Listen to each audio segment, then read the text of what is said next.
huh, huh, huh, oh, huh, ah. Megatron must be stopped, no matter the cost.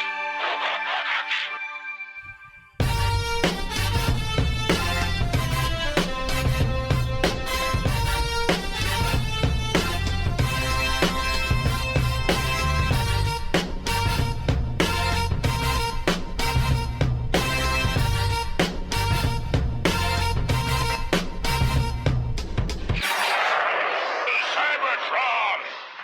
Hello, friends, and welcome to the Autopod Decepticast, your bi-weekly podcast that delivers an episode-by-episode breakdown of the original G1 series. This is episode number 167. We're going to be covering episode 60, titled Trans-Europe Express. This is your host, Aaron.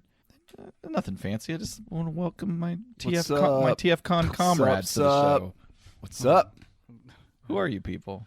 Hey, I'm Ryan. We haven't introduced ourselves in a while. I'm Ryan. What's up? I'm Caleb. I don't like sup Caleb. Yo, what's going on? What's the haps? I hate it. I hate 90s. Word to your mother. Hip Caleb. I like him. Ugh. You want to Get play rid of pods him. later and go skateboarding? Word up. Go hit the pool? Do some pool Word. jousting? What? That would be radical. TFCon. Should we talk about Baltimore?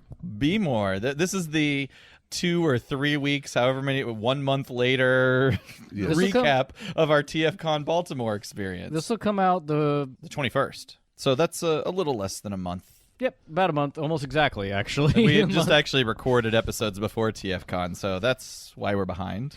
And perhaps the memories have faded. We'll see. How was the experience, gentlemen? So this is the first one any of us have been to in 2 years. Our last one was DC, and we were all together. Yep, we did a panel that rocked the house. You can see that at youtube.com. Not or to the be too TFCon Caleb site. about it, but it rocked the house. Whoop, whoop. It was understandably so. Sadly, this con had about half the people and half the vendors, but that makes sense. Do you think it was that reduced? Oh yeah, I think so. I mean that room seemed about the same size as DC, but it was definitely like everything was kind of in the middle. And Artist Alley was in the same room. Yeah. I like that better. I don't really care one way or the other. No. I thought it was like at DC. I worried about it, but I thought it was fine that it was Yeah. in a different room. I enjoyed it. What'd you do? I went and hung out in the trade. What is it called? The trading room. Dealer room? The dealer room. And I saw Alpha Magnus. I got to sit for his booth for a while he walked around in his cool costume. Got to catch He up. gave us some merch Yes. for our booty boxes. He was very, very generous and made us some cool 3D printed wrenches. Spark Plug's favorite wrench. Mm-hmm. And aside from that, I spent a lot of time eating in some good restaurants in Baltimore. Oh yeah, Some we seafood. went to Fairdley's Friday. Faidley's. Fairsley's. Yeah. Fadeleys. Had some of the best crab cakes, some of the best greens I've ever had. Then we went to LP Steamers and used a mallet to whack open some crab. Mm-hmm. I ate some crab lungs. Yeah, those were there. Didn't even think that was a thing to do. Yeah, there's a whole crab. You man. can eat almost anything. Yeah. So I did not go see any panels, I'm embarrassed to say, but that wasn't my thing. I had to split some time between doing some actual tourist stuff and doing the con, and overall it was a good balance, a good experience for I me. did miss a panel I wanted to see, but I did get to see the panel with Hal Rail and oh gosh, I'm blanking on who the other guest on there was, but that was really cool. I bought a sludge figure. I got a Rodimus Prime and a really nice Metroplex, and then Wes bought me Devastator for my birthday. Yeah, cool. Yeah, I With you right there? Yeah, well, Greg Berger. I was Greg Berger. That's right. Yes. Fucking can't remember. Believe I couldn't remember. But yeah, all of the toys I got were G1 toys, which is kind of my thing. But yeah, I was telling her about some of the toys that were down there, and I was looking at the Devastator, and she's like, "I'll get that for you." And so it was like, I mean, it was like $150, but it's complete with all the guns and everything. And That's cool. That's awesome. yeah, Do you have it in Devastator mode right now? yep. It's upstairs. Is that how it came? Yeah. Okay. I mean, I've disassembled it and reassembled it. It's actually not. You'll be shocked. It's not that hard. We Did it feel fragile at all? No, it's actually a lot tighter. Like I had one as a kid that was a garage sale version, so it was like you looked at it and it fell apart. This one's the connections are a lot tighter, but it's still like an early combiner, so you can't really play with it. You kind of just let it sit there. we saw Alpha Magnus, and we also saw a lot of other of our listeners and people that we cohabitate with. Yeah, we did. I've got a list of shouts out. Oh. Okay, very good. Cool. So then Should I do it? yeah, man. If I miss anybody, let me know. Yeah, shout it If out. if I miss anybody, also as a listener, and there's somebody that I interacted with, I was drinking all weekend. I'm He sorry. was wasted. Give us a, He give was us the a whole time. shout. I wouldn't say wasted, but I had a steady supply. Ryan, you probably kept it steady. Yeah. I felt like trash for a week afterwards. I was going to ask you. Okay, so Aaron, you and I we went out for lunch on Sunday with Johnny Utah. That's right. So when I got back to the hotel that night, like I was gonna, rest up and then maybe do something, and then I threw up all over the toilet or inside the toilet, which was just fries and half a burger. Uh-huh. And then I felt better, and I was like, oh, okay, maybe it was just something weird. Maybe I got a little drunk. I wasn't. I didn't feel like that. So then I finished the burger and fries that I took home from that place. Oh no! And then about 3 a.m, I threw up again. Yeah. So I'm like, Okay. I think it might have been that place. Maybe. Because, Aaron, you felt sick the next day as well. I did not. I assumed it was just my being Maybe, worn down yeah. from. Really, I'd been in Baltimore since Thursday. Right. So I'd been drinking for 4 days straight, basically sunrise to sunset, and I just And then assumed some. I'd worn myself down. It could be And- that. But it also could be. I never had a night where I got so crazy, stumbly that I never felt hungover the next day. Or No. I mean, I might have felt a little slow. So I don't know. I could have worn down my immune system, but I wasn't feeling great. Possibly. Yeah, that Monday, Wes and I stayed till Tuesday. Our flight out was Tuesday. But, I couldn't do anything. Like, I walked to Walgreens to try to get some nausea medication, which they were out of. Of course. So Wes and I had planned to go to this place for happy hour because they had, from 4 to 7, they had 50-cent oysters. And we were going to get those, but we couldn't go anywhere because I was sick. She could have abandoned me, but she didn't. That's very, very sweet of her. My wife would have left me in a heartbeat. My She wife did for most of the trip. You're right. She did. Yeah, she went. She went and visited a friend up in Frederick that was about an hour northwest of town. So we did our thing. So my good friend Ben Bunch from Brooklyn came down and was a companion, and I don't know, showed me around the town, and we talked toys with him. He's a toy guy, and I don't know if It was there's fun any catching up shout-outs with or him. not. We were all roommates at one point in time. Yeah. And I haven't really seen him since I've seen him then. a few years. I talked to him a lot on text, but it was great to see him in person, and he was kind of a good tour guide around Baltimore because he's spent some time there, so it was cool. Yeah. So actually, some of the meals were my favorite parts whenever we would break out, and some of the friends we've made in the Autopod Decepticast journey, Safubi Samurai or Yeah. Johnny Utah. Absolutely. Like those was were good seeing them. fun lunches. And they were around. Yeah, we got to hang out with them a lot, and that was really great. We went to Captain James, that seafood restaurant that looks like a ship on Saturday night, was it? I didn't You go. didn't with go, you, but you and Ben, Marks. Ben and me and West, yeah, I bailed on you that night. we all had seafood. We all had snow crab. Oh yeah. I was Jesus completely blanking out. Yeah. No, that was that was awesome. Yeah, we got right in there. We must have had a reservation. Yes, I believe I Okay. made a reservation. And then I took those crab legs home, but I ate a few of them and I kept them in the refrigerator in the hotel, and then I packed them in my suitcase and brought them home and ate them on Monday night. Good God. And we wonder why he gets sick. No, from I was food. fine for them. Those it was the burger I had that I don't know if you remember, but that place also. Whenever I think we got a round of oysters to begin with, and it had a hair on the plate. Yeah, I do. I did feel a little weird about that spot. Yeah, I didn't go to any panels at all. Mm-hmm. Even ones I wanted to go to, like the third party panel. I just kept getting distracted by bullshitting with people, whether that which is was great. like in the merch area or whatever. I also brought a camera along, and I got a lot of photos of cosplay people and just a lot of other random pics. So I didn't do shit really Transformers oriented other than hang out with people who like Transformers. That's true. It was Transformers-oriented. kind of more of a hangout thing. Also, like, I do wish I'd gotten to more panel. I didn't feel like I did that many Transformers related activities, but yeah, that was one of the other things I thought about buying. Was we talked about this on a former episode, that metal Voltron that I had. They had one of those at that table that we went in just directly to the right that had all those toys. But it was like $250, so I was like, Hold off on that I don't one. want it that much. I discovered I love Old Bay seasoning. Oh, they love it. I didn't even in know. Baltimore. I didn't even know. I mean, I've heard of it, but I don't know if I've ever had it as a thing. I want to put it on everything now. Do it. I believe it's. I will. can't remember what it's called, like a Baltimore margarita or something, where it's It's a Natty Boh beer with Old Bay around the rim. A Natty Boh. That was. I also had a handful of those things. Let's shout out. Okay, Let's shout out to contest winner Cuban B from Wyoming, that's right. who was my roommate and also got me a Steve Urkel doll to go along with a Master P doll that he bought me 20 years ago.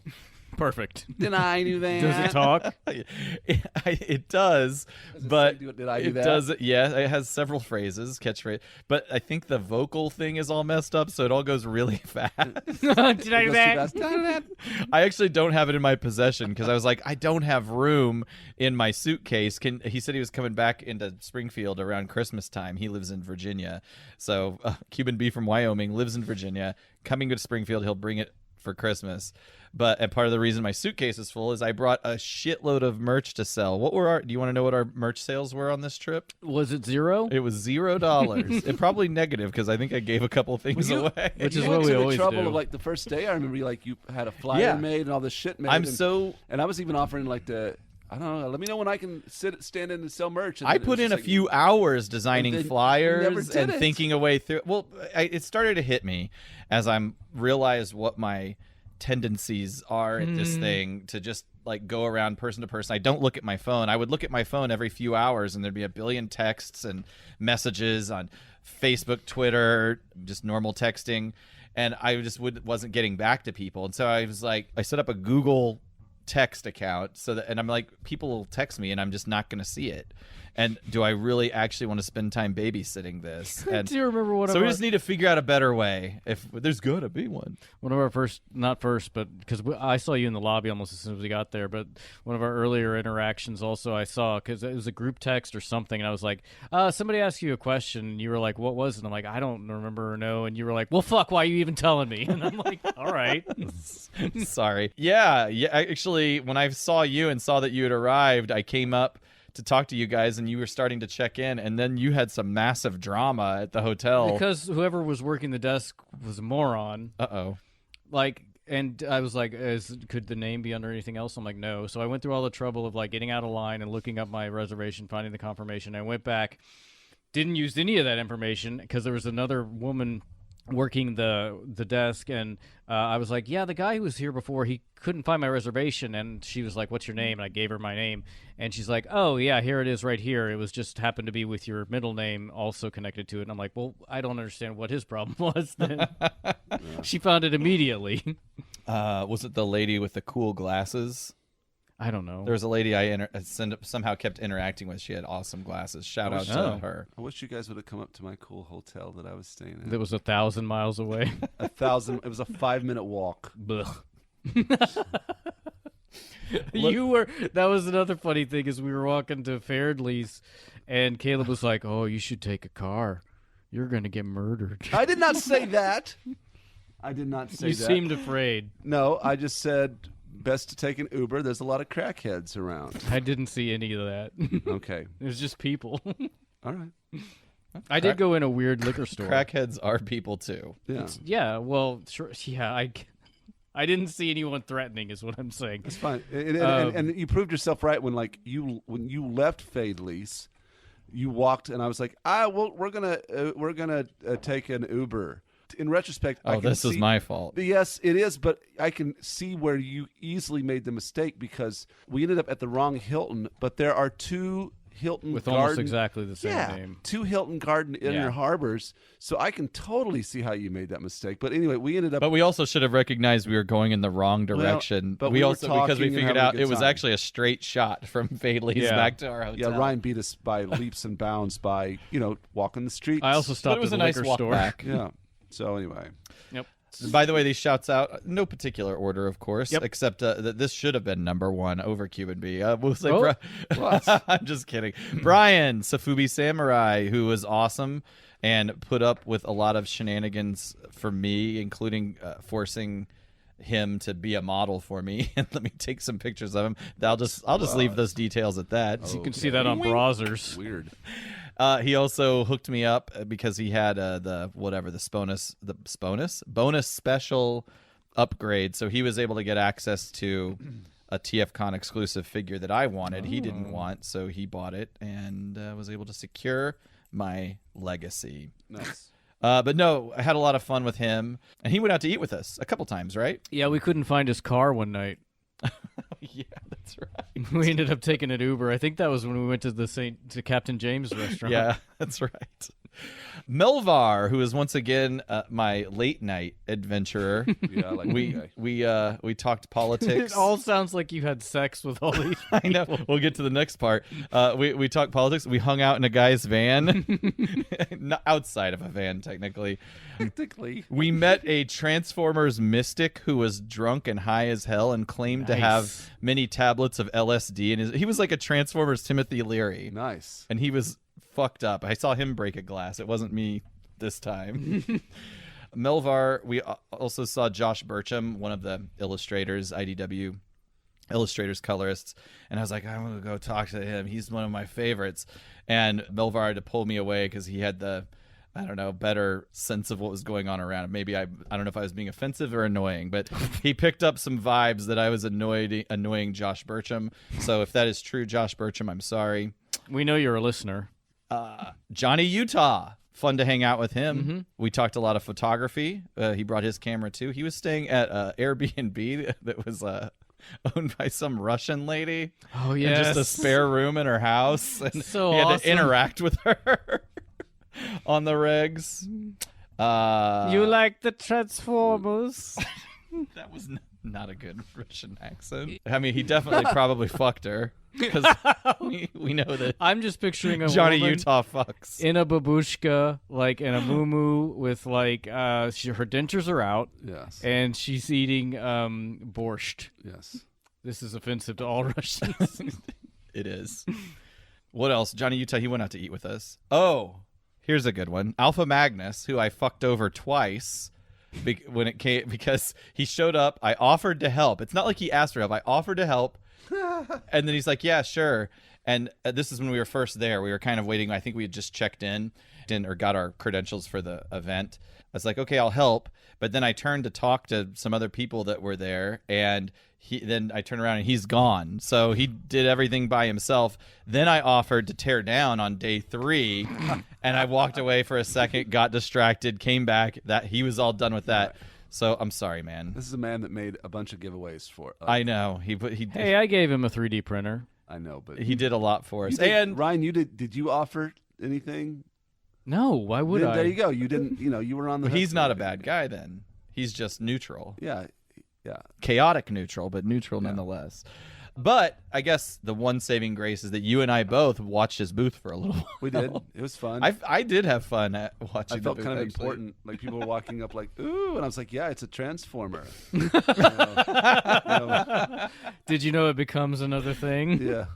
There was a guy that's how do you there's a guy that came up and was showing his friend how to turn something into the robot mode, and he couldn't figure out how to put it back in the alt mode, and he's like, "Do you know how to do this?" And I was like, "I don't know how to do that." Guy. I was like, "You got to buy it now." I wish I should have said that. I didn't. Alpha Magnus makes a lot of 3D printed props, gear. It's hard to describe what Alpha Magnus does. He does a lot of everything. Yeah, he sounded. I mean, it looked like it was a lot of Cosplay. work to set He that did booth a up. Like, he Randy busted- Macho Man Savage Ultra Magnus mashup. That was awesome. Pretty And awesome. It was pretty crazy. I just got done watching the booth. I think he stepped away so he could change into his costume, walk and he around came with it. back. And as soon as he put that helmet on, like 100 people were all of a sudden just surrounding Yeah, him. it was really cool. Taking pictures. I could see how you could get high off of that. Yeah. The attention? Yes. Yeah. Validating all the work you fucking put into it? Yeah. Yeah, for sure. Oh, we saw Michael Ordway, Empire of Rust. Yes. And his Wife Cassandra. Yes. And they are a match made in heaven. I asked them personal questions about how they might Jesus. intertwine role playing in their personal lives. Did you really? Great. I think I did. Sounds like something I I'm did. glad that we did the interview first. Jesus Christ. But no, they're super lovely, sweet people, and I look forward to hanging out with them more. I met some random people at the bar I gave a card to that had some QR codes that you can subscribe to our podcast. Remember Do we that? get any That's subs? good. I don't you actually know. You did some More than outreach. me. Excellent. Good Aaron job. was like, "You're garbage. Get him out of here." What? I always briefly chat with the robots with coffee guy. I always like buy some of his like merch, and that was cool. I didn't even see him. He was over on the far side. Yeah. Did you get the merch? Oh yeah. I bought his most recent like comic illustrations. Anyone else you care to shout out? Jesus, I think you covered everybody. No, I didn't, because there's Big C from Transmissions. So I've met him. I did not meet I him. didn't talk to Charles. No, I met him, so now I've met them all. My set is collected. There you go. Your punch Charles, card is I did done. look over at one point when I walked back around at Alpha Magnus's table, and Charles was watching the table. He got everybody. He got everybody to Everybody was babysit his table.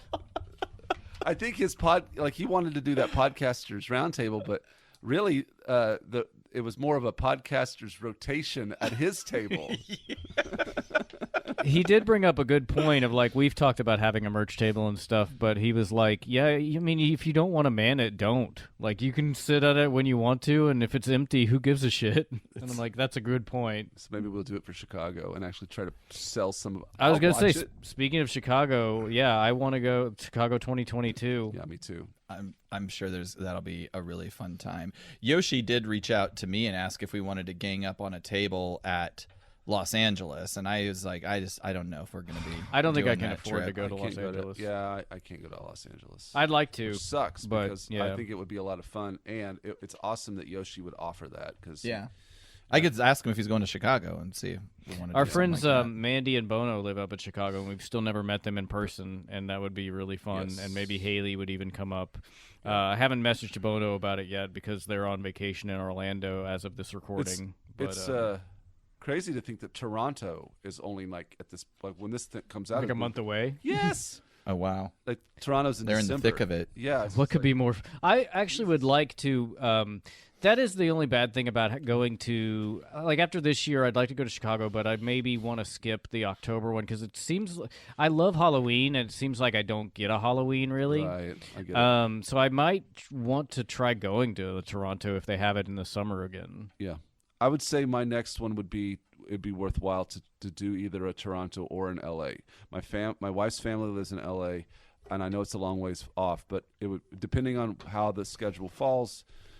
Yes, either one of those if the timing is right. I will say also, this is the first time I've been on a plane since the pandemic, and it fucking sucked. It's not fun. I just felt like normal to me. I wore my mask and just did my thing. No booze. Oh, yeah, that's fine. Because people can't be trusted to be adults. And they have to act like giant toddlers and be duct taped into a seat. I did for the first time. Okay. What? That happened on your flight? No, but that's why they don't serve booze is because people are assholes. right. But like you should have just noshed on one of those crab legs while you were flying. I did. This is you're not allowed to do this, but I did bring my own little booze and put it in like I got see. like some soda and put it in. How'd you get it through security? You can take airplane bottles with you. Oh. You just are not supposed to drink it on the airline. But Uh-huh. I also gave Handy tip for all the alcoholics out there. all of our flight attendants Starbucks cards because I was like, you must be having a terrible time right now. That's very sweet of you. Except tell the story. Oh, did I tell you this story Yeah. already? So I got like $80 worth of $10 Starbucks cards, and That's very generous. That's awesome. On our first flight out from Springfield to Chicago, our connection in Chicago to Baltimore, it was just one flight attendant, and so I'm all like, ready to go. It's like 7 a.m, and I get on the plane, and I talk to the flight attendant. I'm like, could you tell me how many flight attendants are on this flight? And she's like, why? And I'm like, oh no. Immediately in my head, I'm like, oh no, I've made a huge mistake. You've been flagged. Yeah. And I was just like, oh no, I just wanted to give people these cards. And I pulled out the Starbucks card, and she just kind of was like, go. And I was like, okay. And so it was just one flight attendant because it's only like a 49-seat plane. And so when she came by and did the beverage service, I tried to give her the card again. And she goes, nah. And I was like, are you sure? And she goes, no. No thanks. And I'm like, okay, I think she was just having a day. Like, she just maybe, I don't know, she was in a mood. And I'm like, I'm just being, like, causing her to delay more of her time. And so, like, that was really took the wind out of my sails. And so on the flight from Chicago to You were afraid to say anything? I was afraid. I still did it, and everybody else took them and was like really happy. But I'm like, that I don't know what she was going through, but it really fucked me up. It would be. I mean, it would be odd to get on, as I'm getting on the plane to say, how many staff people are on Yeah, this in plane? retrospect, that's super terrifying. I would just pop the card. I would just give them the card as they like served me. Oh, and that's what I did from then on. How many people are on this plane? Yeah, In exchange for this card, I'd like to know all of this plane's weak spots. God, yeah. Where can I stand to pass these out? So, yeah. Well, that's a really cool idea, though. Everyone should do that. Yeah, it is. It's a good way to. It's a sweet gesture. It's just so Yeah. sad that your very first attempt stumbled so poorly. Oh, it was bad. I felt so terrible in Look, my body. sir, I don't want your goddamn I know. card. Get out of my face. Cuban B and me spent some time talking to the rock father, Dust Mites, which I know from the realm of Collectors Group, but he's an awesome DJ musician, and he has personal roots to the New York hip hop scene. And so we talked to him for hours about that. Hung out with Josh and Trish briefly from More Than Meets the Ear. I'm sure that I annoyed them. I'll shout out Arco Station Art by Zeckham, who spent hours in my hotel room after everything shut down. And Wait, Cuban B and me and Zeckham and another dude whose name I didn't catch, but he seemed pretty chill. Ben just invited him into our hotel room, and we stayed in there and talked for hours and drank a few high lifes. Oh, Captain Kyle from Fandom Spotlight. He was another late night adventure on Saturday night, and he owned the aforementioned van. One cosplayer in particular did a lot of posing for me. God, all of this sounds seedy. Elizabeth, who I just want to take your picture. who owns or has a business called Old World Wardrobe, where she, what do you think she does? I think it's like Victorian cosplay. Perfect. Carlos Jimenez from TF Source has taught me everything there is to know about toy distribution. Yes. New pal Jim, who hung out late with Melvar and me one night, and also we talked politics. That was nothing better than talking about politics. I'm so at the glad I wasn't Transformers there for that. convention. I love that kind of stuff when I'm trying to relax. I think it helps me relax. That's good. I mean, it was all a circle jerk. It wasn't like a debate or anything. And then finally, Bob Budiansky, who seemed okay. Did he? He was definitely not in the mood to be charmed by a tippled stranger. But I did buy issue number 55 from him and had him sign it, which is an issue he wrote and illustrated. I think he actually only illustrated the first half of it. And I didn't even realize he was an illustrator. I actually really like his work. And then the only other thing I'll say is thanks to all the cosplayers who let me photograph them. And one of these days I'll get around to processing and publishing those. And I'll probably send them to the TFCon website, so you'll see them pop They're all up there just weirdly someday. backlit in your hotel room. I saw Evil Skeletoys, talked to him briefly, Yeah. I wish I would have spent more time with him. Yeah. He left out early on Sunday. a.k.a. Evantainment. Of course. He's just busy. He's busy running the soundboards, but did see him at a bar after hours very briefly. I want to see him more next time. We want to in the hotel room again. All of them. Circle jerks. Good lord. Photographs. All that. Polaroids. Anybody I'm missing? I'm sure there's people I'm missing. I'm really sorry. Let us know. With a 1-star review, please. Yeah. I guess that closes the lid on Baltimore. I Yes, think, it does. yeah, that's all I had. I had fun. Honestly, I had a lot of fun.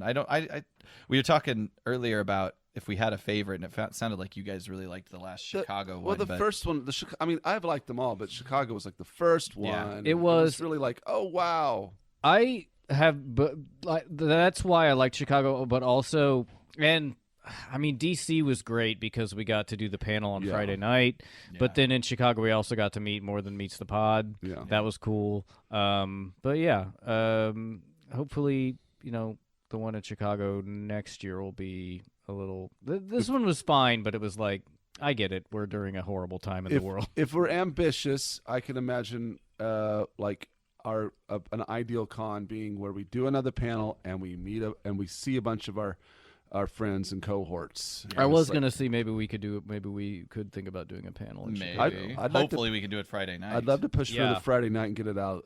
Just that way. It's, I definitely don't want to do it on Sunday afternoon again. no, because I have to be home by that point. Maybe yeah, I can- of course. You have to And be Caleb home is phoning Sunday in. at 6 in the morning. All right. Well, it's my schedule's my schedule, and that's the way it is. So Friday night, yes, Friday night would be great. Maybe we could just reserve that with Colin right now. Actually. And Oh just, yeah, like, because they always plan that far in advance. There's Well, two just- there's just two let 'em cons know. between now and then, but I don't know who knows. Um, He'll probably say, "Please remind me in the yeah, summer." he will. Yeah. Oh, the other good thing about Chicago, in addition to the people that you brought up, also patron Mr. Ken Bockelman, he lives in that area, as well as somebody I'll talk about here in a second. So maybe you should just pour us a cocktail that's going to start our engines, Mr. Jet. Okay, this is gonna be really good. I can tell. Do you have any remote idea what this is? Well, to me, it smells like. Actually, it smells like a really old champagne. It's got a nuttiness to it. So this is this is dandelion wine, Ah, That makes sense then. and this is my own vintage. And it's the first time I've ever tried making dandelion wine, and I got the hankering to try this past spring after rereading the 1957 Ray Bradbury novel by the same name. And I've always loved Bradbury's work, especially his talent for making you feel nostalgic for like a time you never lived in. And Dandelion Wine is set in the summer of 1928 in the fictional Greentown, Illinois, based on Bradbury's boyhood town of Waukegan, Illinois. And it's like summer sunshine in a bottle.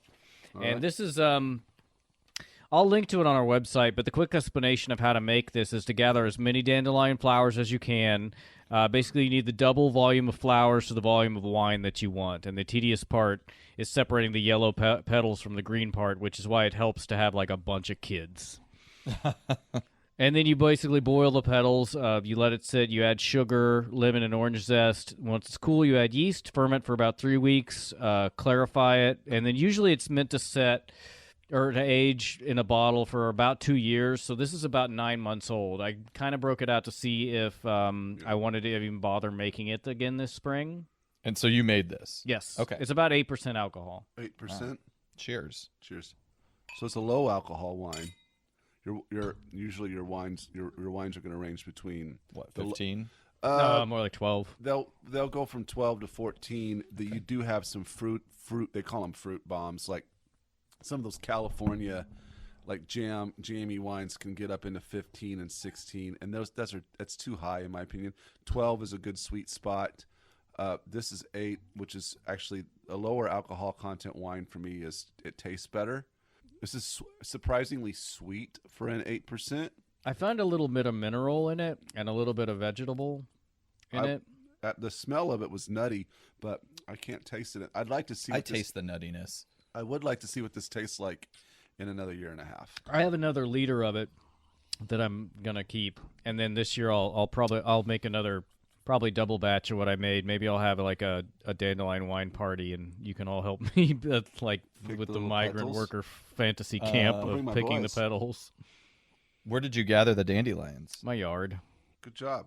I'm glad you did it. My so I don't use any pesticides or anything, Right. and the dog doesn't go in the yard anymore. So my sister made dandelion jelly. I saw that on Instagram. But this is really I've never had dandelion wine. So thanks. It's really good.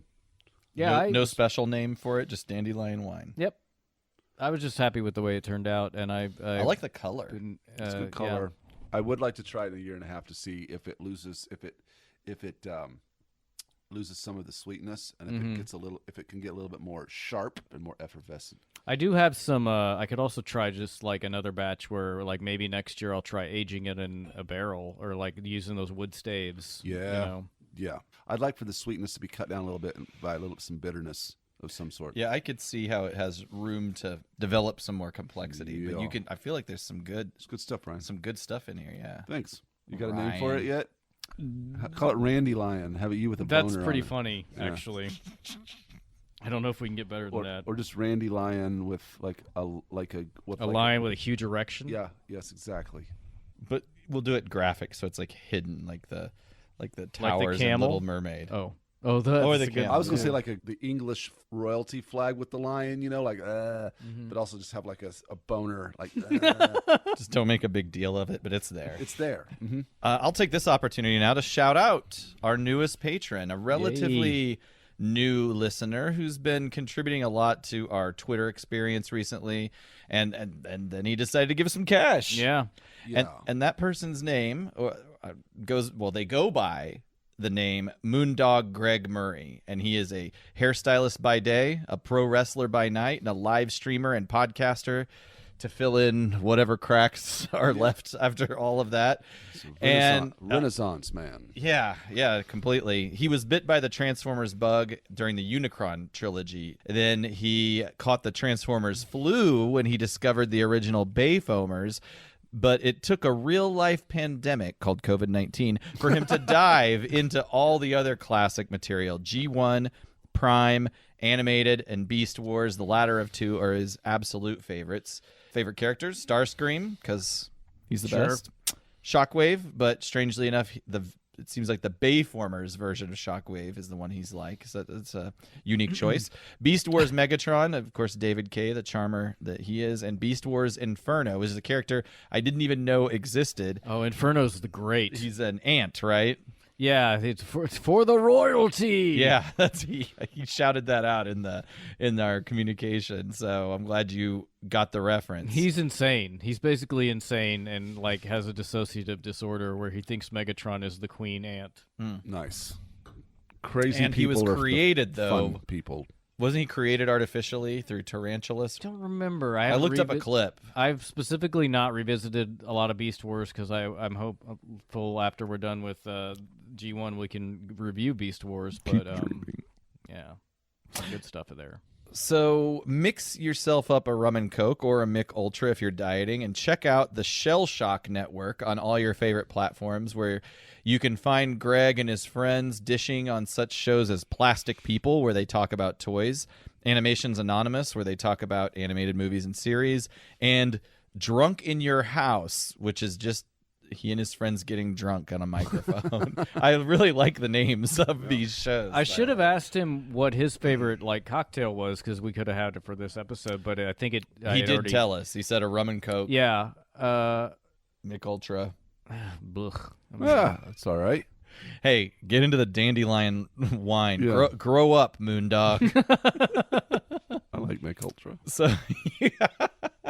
So you can find Greg at Moondog Murray and at Shell Shock Network on Twitter. Also, check out the merch. He's got some really cool T-shirts at brainbustertees.com/Moondog Greg Murray. I think I'm going to buy this one of him just morosely sitting in a corner. But I also like this illustration. Psychedelic one. That's really Yeah, good. it's like it almost looks like a Wes Wilson poster.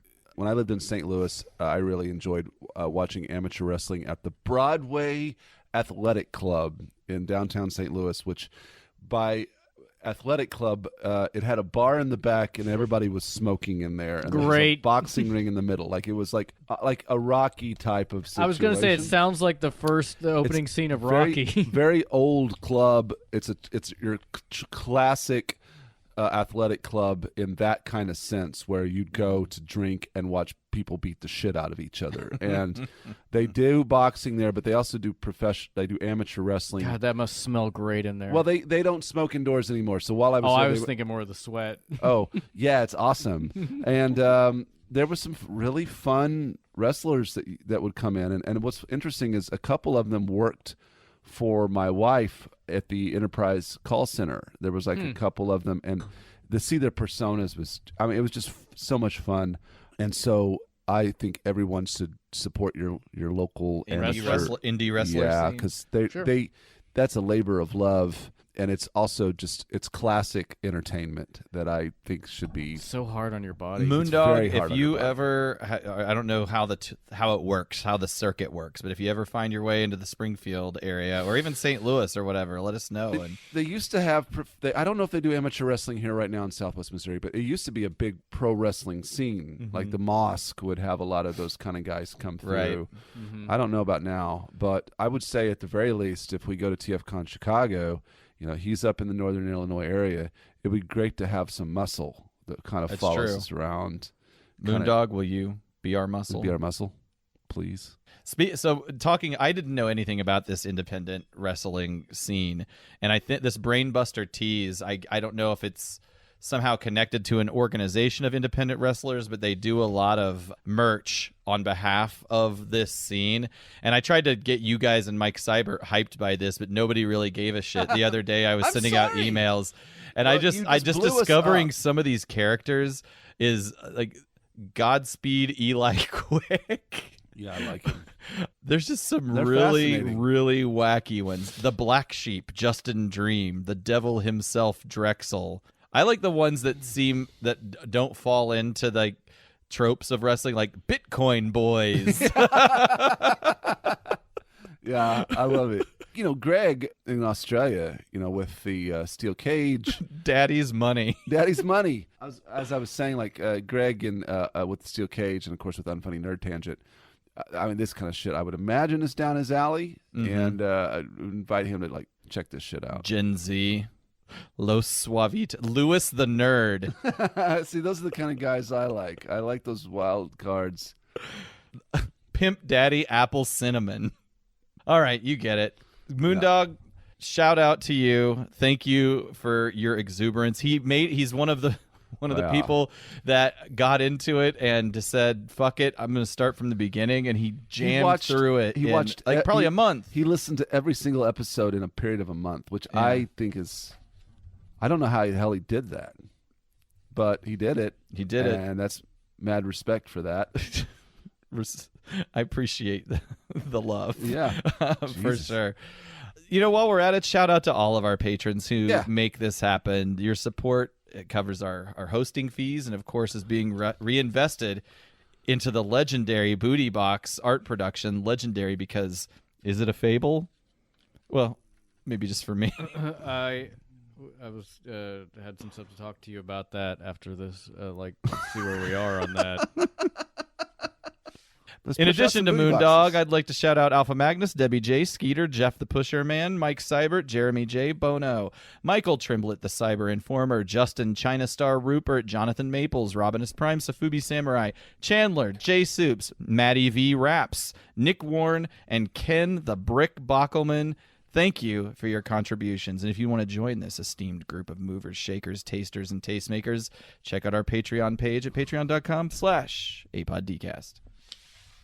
Ryan, somebody just had a birthday recently.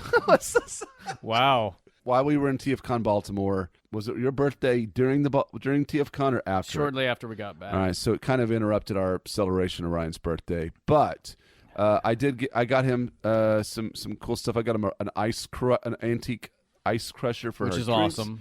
some socks, and then I decided to wait and give him a gift now on the air that so he can open it in front It's of an incendiary. so that he can open it I'm excited. open it on air. It's just a And Aaron's also got a gift for him. yeah. Which one do you want to open For the first first time, I think we both have the gifts at once. I'll take yours, Caleb. You were here first. Okay. I don't know why that felt like All right, here's your gift. like a dig, though. Because I'm sure it wasn't. you were always looking to be offended. That's probably it. All right. Oh shit! Aw, it's Grimlock. It's G1 Grimlock. You now have a G1 Grimlock. Did you get this while we were in Baltimore? Nope. Oh, That's my childhood G1 Grimlock. it's in really great shape. Yeah. Caleb, of course, takes care of. That is Wow, and that, it has the guns and the sword and everything. Yep, I bought that when my parents bought that for me when it came out back in the mid '80s, That's awesome. and now Thank it's you. and now it's yours. I love it. Now I have a good Grimlock and a good Sludge. I couldn't think of a better person to take that. I need to build another shelf. I'm like out of space to display my my Transformers, which are over by my bar upstairs. Happy birthday. Happy I hope that you birthday. eventually can get the full. You just need swoop now, right? I need swoop and snarl and a better slag. That's the one with the foot problem. Yeah, he's missing a foot in dino mode. Let's see what Aaron got me. It's a snowman wrapped present. Yeah. I hope you don't have this already. It is Skyfire and or Jetfire, depending on who you want to talk about. G1. You don't have it? I have a version of him. Oh no, I don't I have suck. any of the backpacks or anything. I got that I think when we were in it was Chicago. But I don't have any of the accessories. Well, now you have two, I guess. And here's the problem with this one. It has all the accessories except two things. It doesn't have a gun, and it has one of the shoulder attachments, but it doesn't have the other one. And the other thing that is foul about, I just gave you a shitty gift, I guess. When you put the attachments on the back, I just couldn't get the backpack to hold the weight of the of the attach. So put a rubber band around him. You'll be great. Thank you. But it does. I feel like I had this as a kid, and I don't think remember all you these did too. attachments. You probably got it like from a garage sale or Maybe. secondhand or something. Because I think I do remember you having him, but I don't think I ever remember like the gun or anything like that with him. But I love this toy. And the one I have doesn't even have these leg parts. Well, I'm glad it adds some value to something Thank you you. already had. Now I'm embarrassed. Now I can display him in both robot and vehicle form. Thank you. Oh my gosh, you just saved the day, Ryan. Happy birthday. Thank you. Yay. Last episode recap. The aerial bots go back in time to learn about the origins of Optimus Prime. So let's rev our engines. For Trends, Europe, Express, David Wise, Towai, let's go! Hell yeah.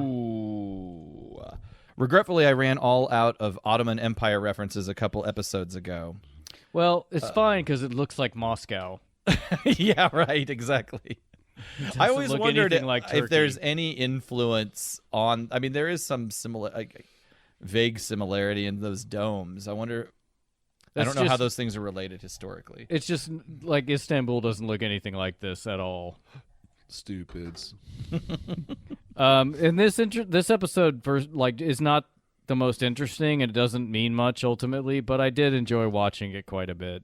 I think there was some good old-fashioned fun. Abdul bin Faisal's address is 1024 Draymond Street, behind the vendor shop next door to Sultan Salim's mosque, which I did Google search, Does it and show it's up? not a real thing. That's too bad.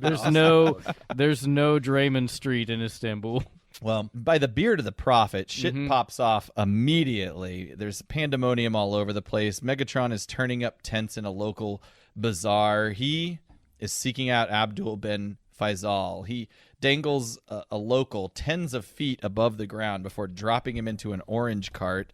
He breaks into another man's, I guess it's a prayer room, and ties him up in his own prayer blanket.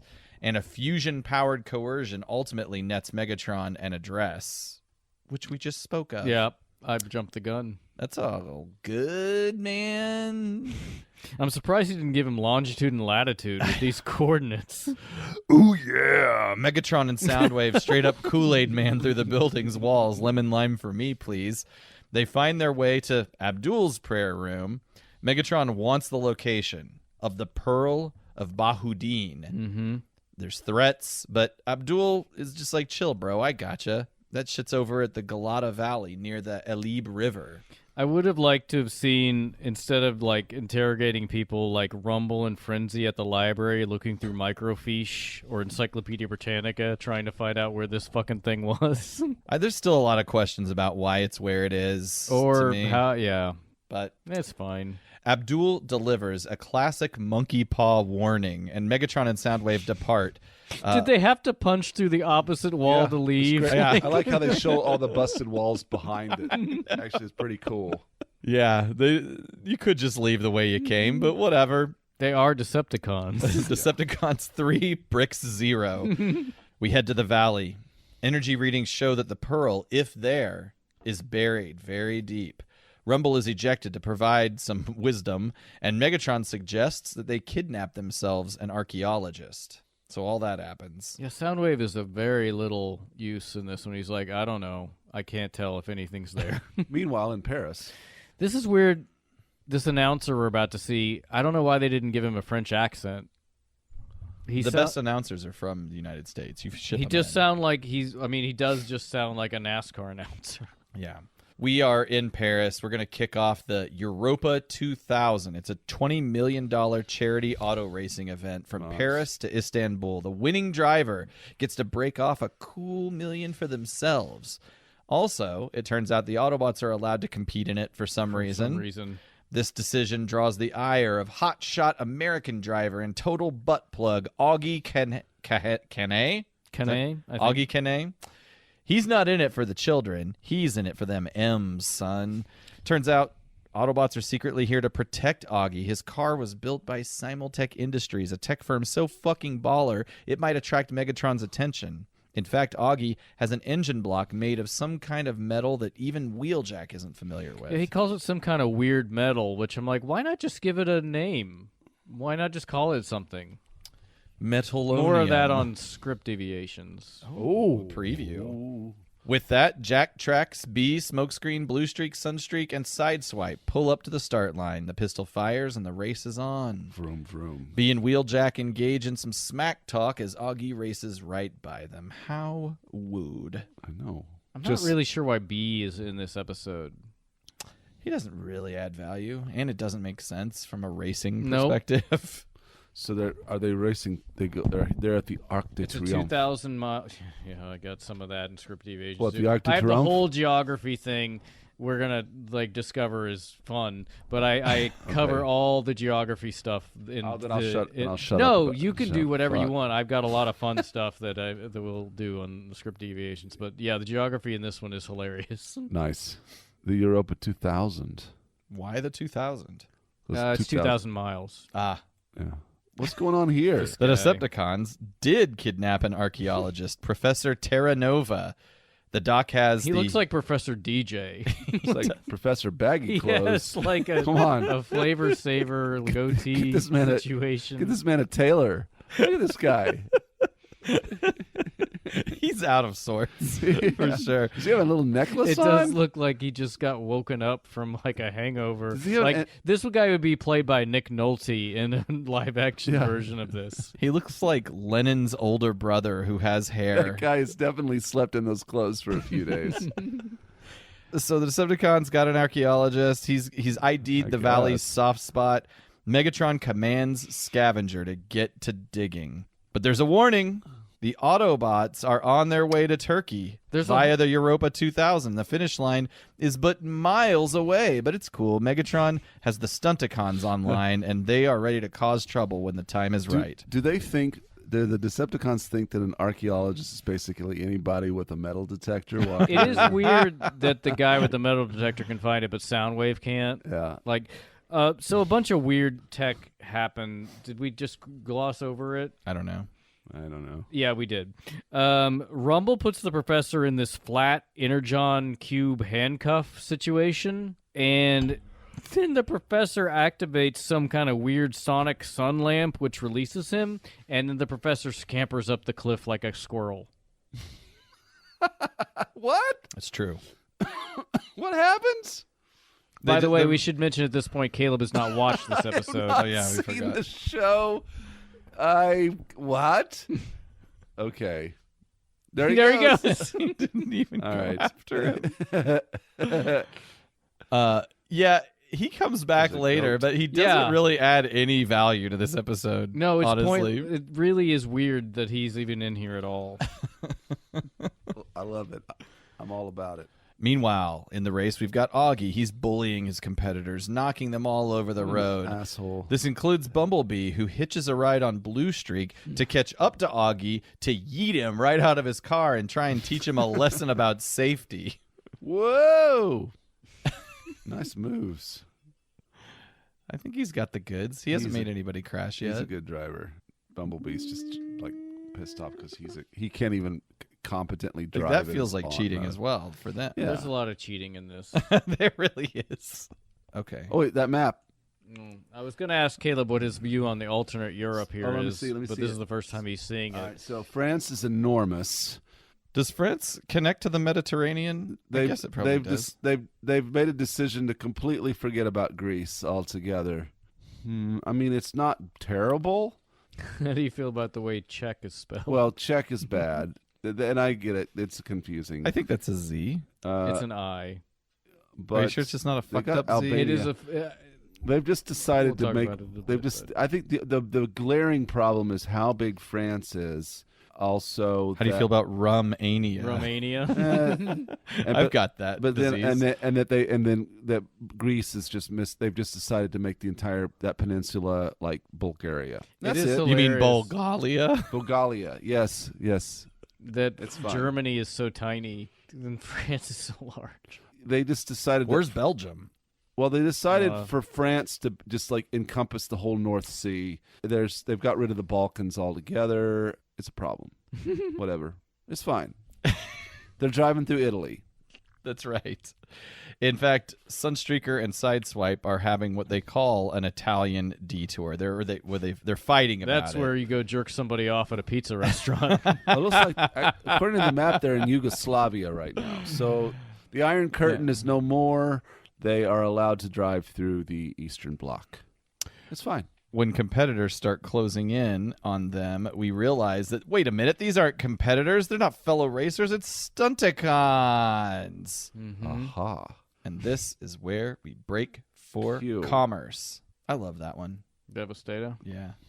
I like them all. They're all good. Hey, Ryan, you got that one. I now. do. I have Grimlock now.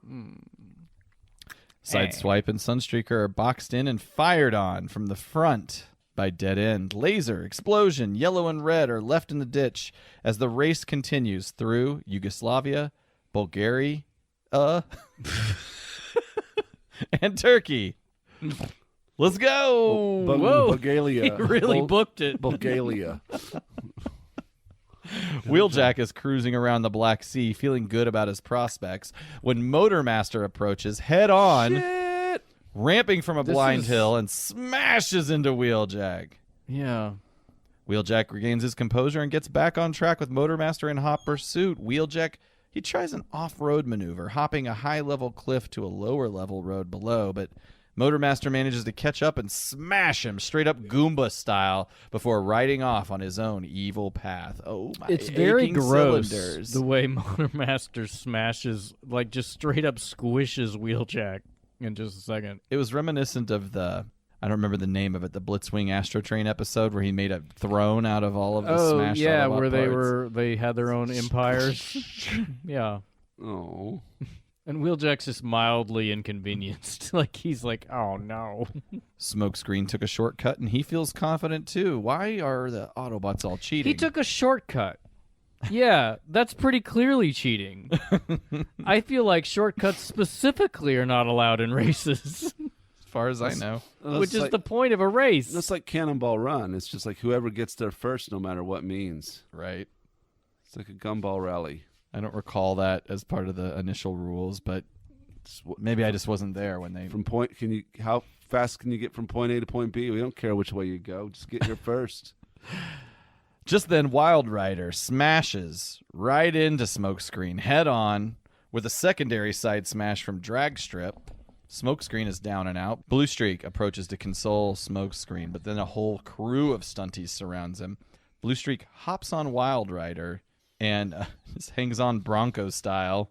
As we know, the Stunticons are death-proof. So Wild Rider crashes into a fucking mountain, which throws Blue Streak from him. The Stunticons take off at this point. They leave Blue Streak hanging from a cliff. Blue has a superior back and shoulder strength, so he pulls himself up and is face-to-face with our archaeologist from earlier. Mm-hmm.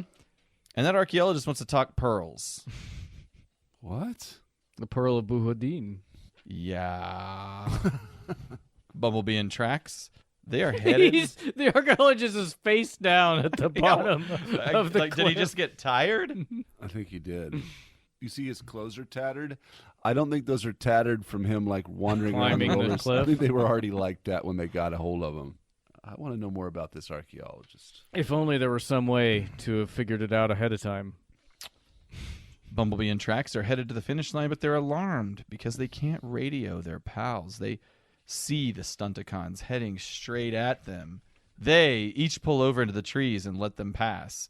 Apparently, the Stunticons are headed to There it is. Augie's car. And Ryan, what would you like to say? Oh, it was just I was hoping that there would be more misspellings, but whenever it's a Track's internal computer, he sees the Stunticons. The only misspelling is Wild Rider is spelled Word Rider. They try. They do their best. I like the misspellings. Blue Streak gets in touch with Trax and commands them to stop the digging operation that's taking place 2 miles outside of the finish line. We got to close the clam on that pearl. Megatron commands his car cons to find Augie and rip that whip of his apart, which they do. They load up it, or at least they load up the car. They don't rip it apart. They load it into Motormaster's truck and take off.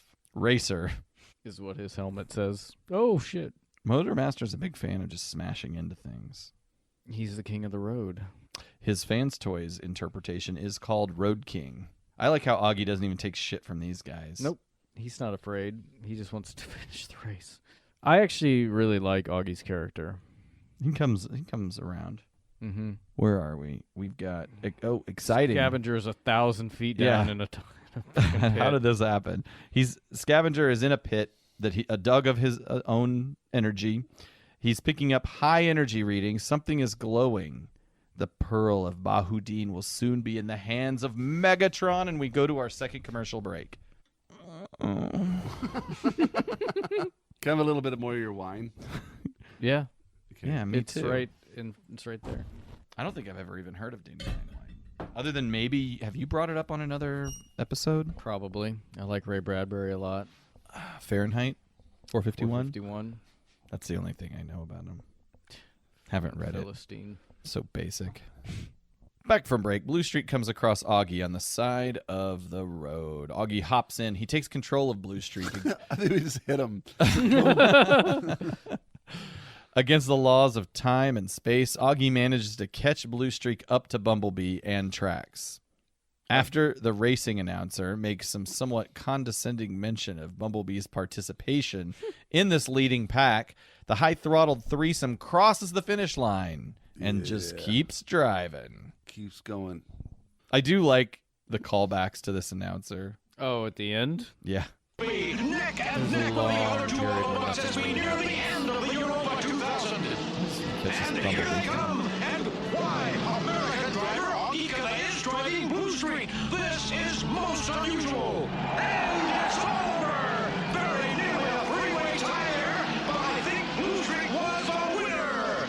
And they should be heading back here any moment. As I say, we'll just wait for the winners to return. I don't know what he would do. Like just tries to extrapolate. Well, he's going to be extrapolating for a while. Bumblebee, Trax, and Blue Streak, well, they are going to go stop Megatron, or at least try. They approach him as he takes control of the Pearl.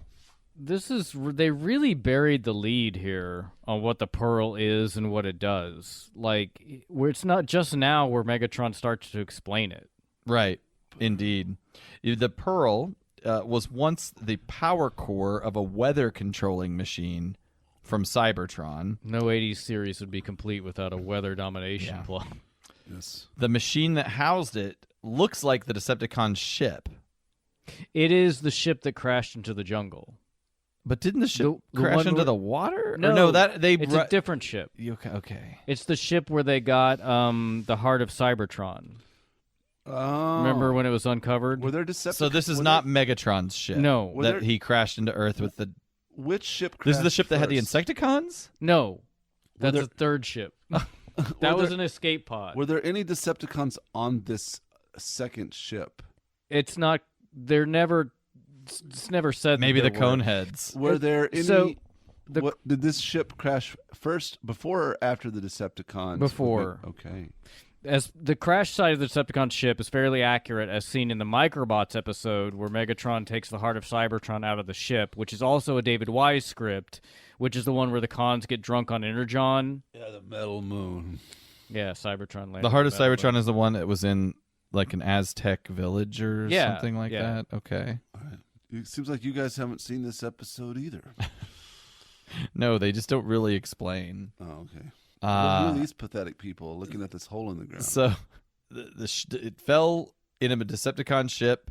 It looked like it was destroyed, but it was eventually discovered by mankind. But its power was uncontrollable, and Bonk. cities were destroyed. This doesn't look that prehistoric, so it's really strange that this Well- was lost to history. This whole mankind It's like- found the pearl. There were problems, and It's like then Siberia. then these Turkish holy people somehow figured out where it is and put it away. Okay. Well, they covered it in gold, which is what protects it from causing the weather problem. Got it. Right. Okay. Weather problem. So, yeah, some Persian wizard coated it in gold, and it keeps its power in check. And though Megatron didn't mention it, I guess they buried it again. That's the thing I think is confusing. It was buried because the ship crashed into the earth that held it. Mm-hmm. Then it was unearthed and then buried very deeply again. Yeah. Okay. So the pearl This is... all checks out. the pearl And they need Augie's car for some reason because the metal that the engine is made of will has- help them make a controlling device. Right. I guess. It's too hot to handle, too cold to hold, but luckily, Simultech's engine can be melted down and used to control the Pearl's power. He's going to be the master of the elements, just like Aurora Monroe. Oh, Storm. Yeah, like that one. X-Men 97 coming back. Have you seen that? No, what is it? Oh, really? What's that mean? You remember the X-Men cartoon Yes. from the 90s? Yes. They're redoing it. Oh, so came out in like 97? It's called X-Men 97, and the theory supposedly is that they're just doing more X-Men 97 episodes, and they have a lot of the original actors, so we'll see what happens. Got it. And Is it a everybody- continuation, a reboot? I think it's supposed to be a continuation, not a reboot. But still a la 97. It's supposed to be as if 97 is still happening. It'd be like if they started Cheers up again, but still just had it like starting out in like... In 92? Yes. Yeah. Can you guys do the theme song?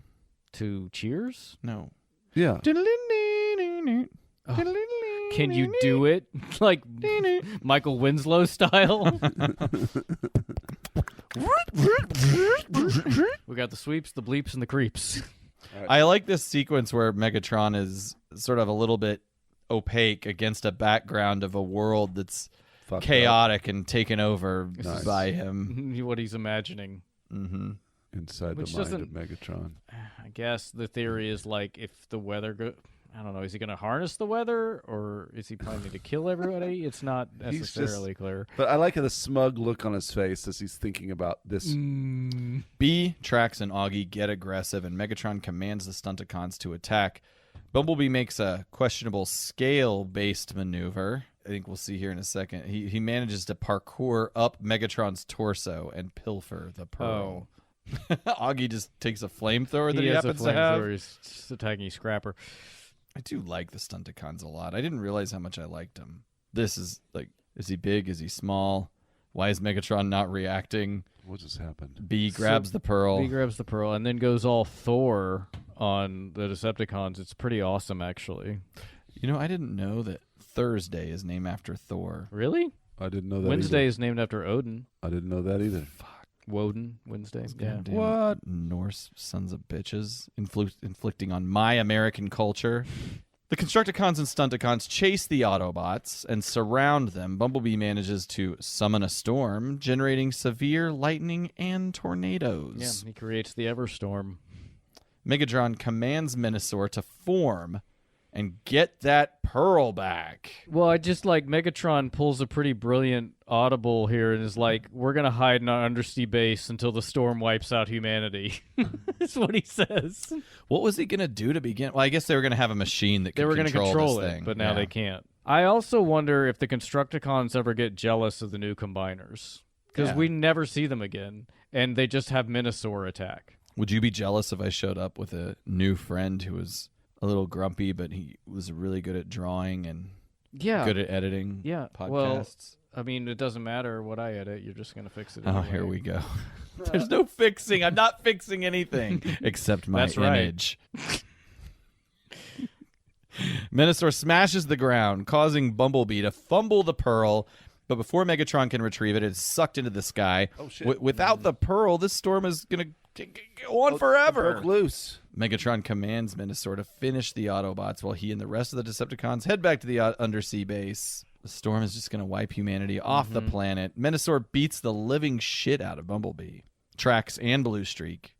And Augie takes off in his car. I knew he'd run on us if he got a chance, that Augie. I hate that trope of like somebody just runs away and they're like, "You coward," and then it turns out, oh, he's not. I do love. There's some pretty good jokes in here, where they bury Minosaur in a pit, and Blue Streak says, "Do you think that'll really hold him?" And Trax says, "Offhand, I'd say not at all." Just before Minosaur can put the finishing smashes on the Autobots, guess what, guys? What? Augie comes back, and he's on the cliffs above, and he hits the gas, and he drives into Minosaur's face. Mm-hmm. He knocks him the This is fuck a very out. action-packed episode.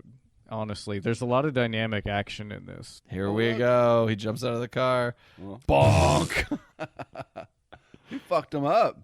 Debo is down, but the job's not over. Bumblebee is going to drive up that twister and pistol the pearl so that the Earth doesn't turn into a weather-ravaged hellscape. No, humanity will do that. We're working on We're it. taking care of it ourselves. Bumblebee, he was sucked hundreds of feet in the air, but he found the pearl. He blasted the pearl and falls to the ground, broken by the forest canopy.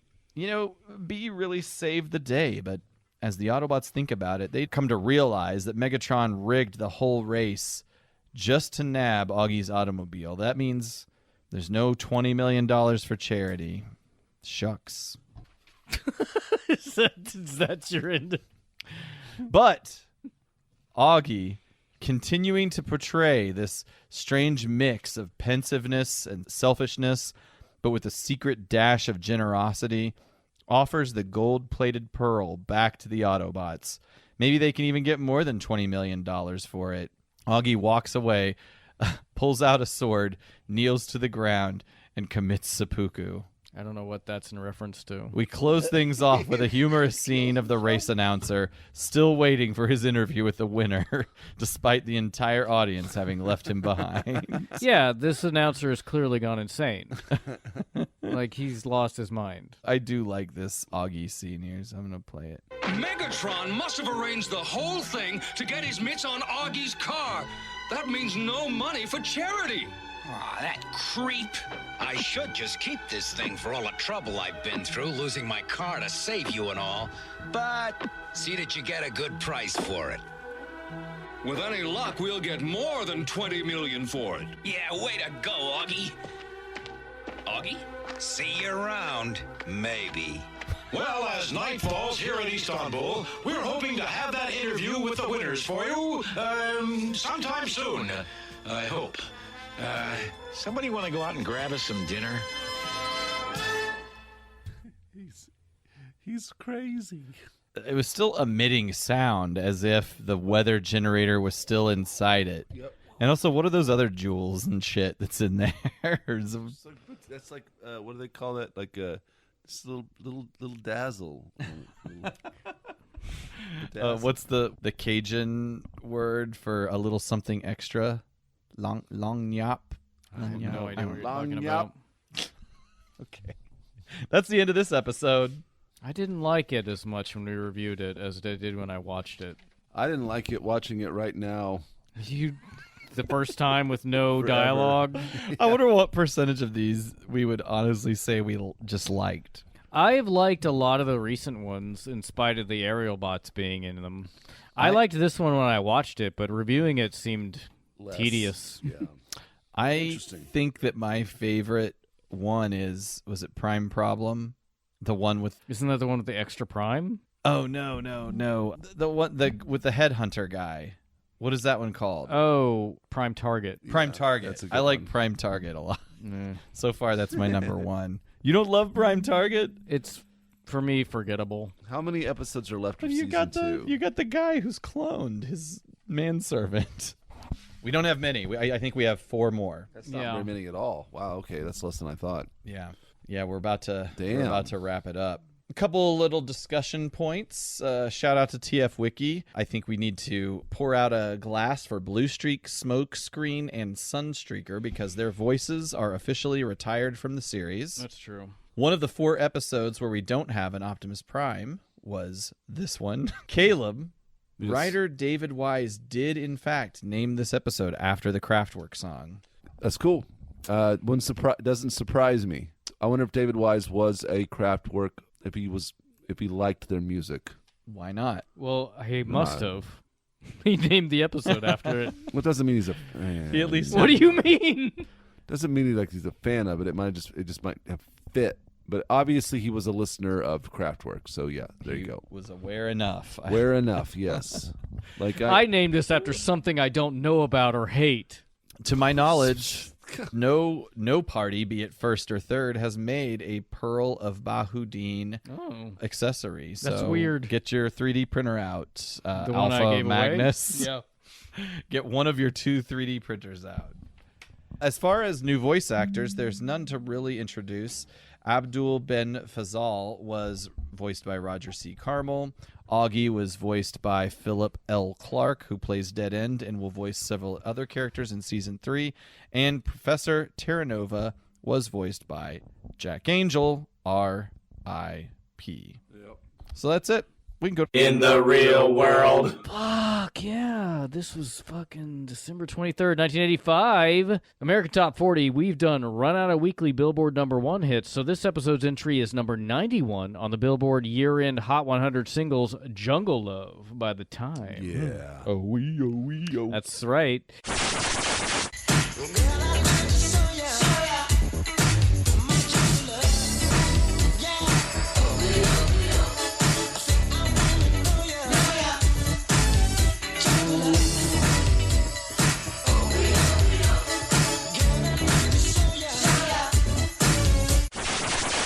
It's a funk pop track relying on bass, analog synth, and drum machines crossing several musical boundaries.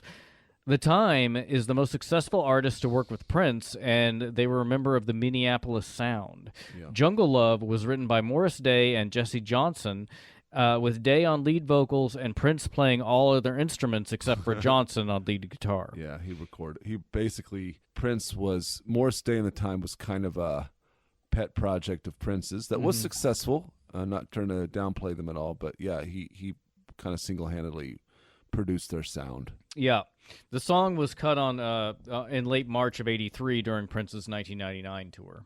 And the song is in the movies Bringing Down the House, Forgetting Sarah Marshall, and features in Jay and Silent Bob Strike Back, where it's performed by the full band. And there was also a cover of it on the Super Mario Brothers Super Show episode Jungle Fever. I've seen Morris Day in the Time in concert. Wow. Were they opening for someone, or No, they were in St. Louis. State Fair? It was like an Arch. It was like a public concert series at the Arch kind of deal. Yeah, similar. We saw the B-52s. same stage, different. Okay. Same kind Time. of series. Yeah. Right. Okay. Different time, so to speak, like Morris Day in the Time. Oh, my. Indeed. Yeah, that Indeed. B-52 concert was hot and fucking sweaty. All those concerts down there in the river were always hot and sweaty. The thing that sticks out in my mind about the B-52 concert was walking back to our car after it, and a giant injured owl was just in the middle of the street. It's gonna hurt. It was Ryan. You've sad. told this story once on the episode on the It was- podcast before. It was sad and frightening, Yeah, it was disturbing. mostly for the owl, but It was strange. I didn't. It was fucking huge. It was weird. I forgot about that. Now I know. Now I remember. Thanks. Morris Day. I just recently came across an interview with Morris Day on Vlad TV. For those who are hip hop people, That is owned by Dracula. He's Russian, not Romanian, but he is a hip hop interviewer. He just had a good interview with Morris Day recently. So That's great. peep that if you want more Morris Day If you info. can't get enough. Oh. What else, Ryan? Number one at the box office. We've also run through all the movies that were number one at the theater for 85, so I picked another film from this year, the third installment in George A. Romero's Day of the Dead. Okay. I don't think I've seen this one. It is the least the one that people are least aware of. I still like this one as for myself, but it's far from. It is my least favorite in the trilogy, mainly because it's so emotionally draining. It's a fucking bummer. Like, it's pretty much about how awful human beings can be to each other, even when faced with a crisis and possible extermination. Mm-hmm. It's set in an underground bunker in Florida, and a group of soldiers are protecting scientists working towards solving the zombie outbreak, who at this point outnumber the humans by 400,000 to 1. And things slowly start to devolve as the unstable leader of the military group becomes increasingly more authoritarian and reactionary. And it's the first film where, while testing on the zombies, there's evidence that some intelligence remains, as one of the test subjects, Bub, shows the ability to learn, understand revenge, and empathize with some of the humans, which we see more in Land of the Dead, which came out in the 2000s. I can't remember what year specifically. The script was severely cut down, as was the budget, and the film was given a fairly small theatrical release, but has positive reviews. Day eventually grossed $34 million, mainly on VHS and DVD sales, on a budget of $3.5 million. But it is, man, it's hard because it's like there's not a lot of fun in it, and there's not a lot of fun in Night of the Living Dead. But it's like it was the first of it, and it's very different. And then Dawn of the Dead, I think, is the funnest one, and it's my all-time favorite movie, the 1978 version. Whatever, you're a Snyder stan. Fuck that guy. But, yeah, this one's hard. It's real in a way that's not...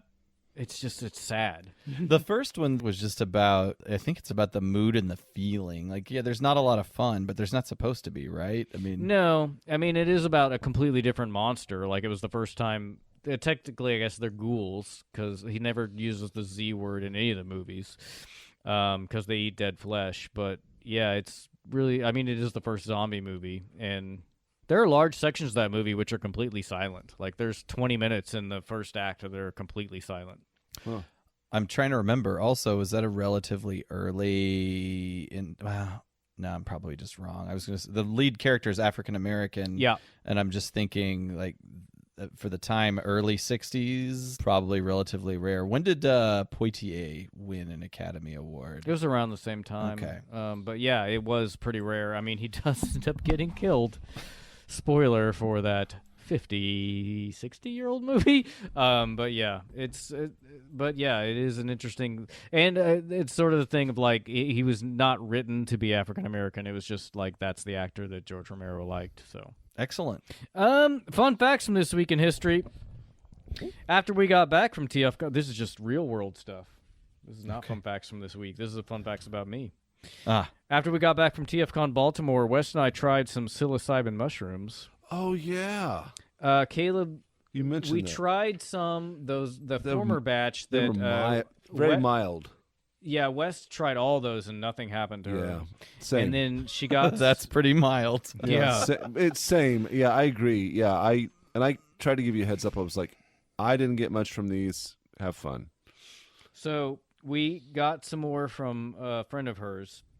We had about 3 grams, and she tried 1 gram while I stayed sober just because she's never tripped before. Again, unfortunately, she didn't feel anything. So the next day, I took the remaining 2 grams, and I tripped pretty hard.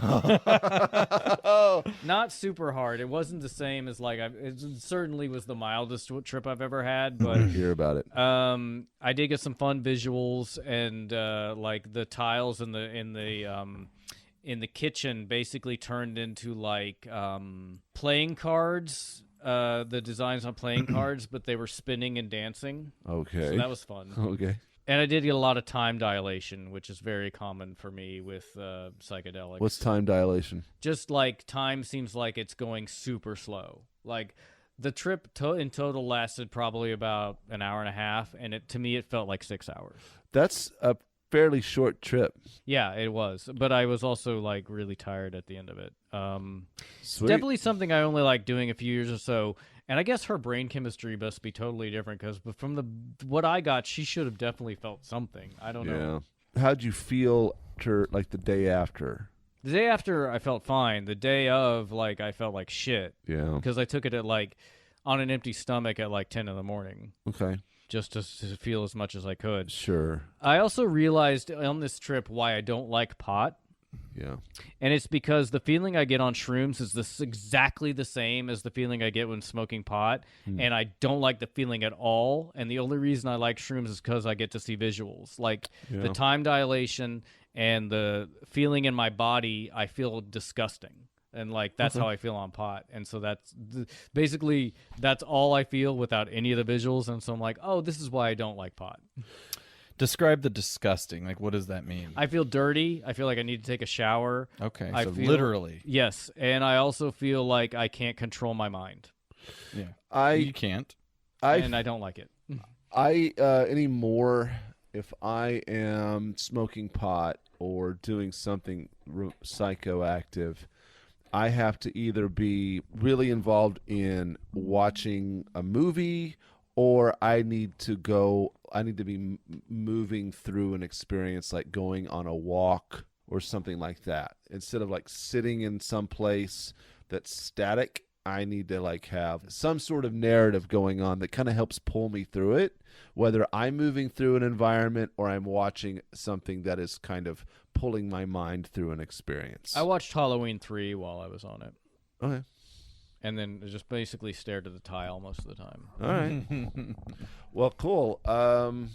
Yeah. I feel like maybe mushrooms are just garbage now. Like maybe nobody has any good ones. Well, yeah, you make a good point because like the mushrooms that I was given, that I also gave you, not so much. And there were people around me that are experienced drug users that were feeling some effects. So I have an issue with where in the past, like I will take drugs and feel nothing, and then I get to that threshold and then I feel everything and it's too fucking much. Wasn't there a time you were playing on stage and this occurred?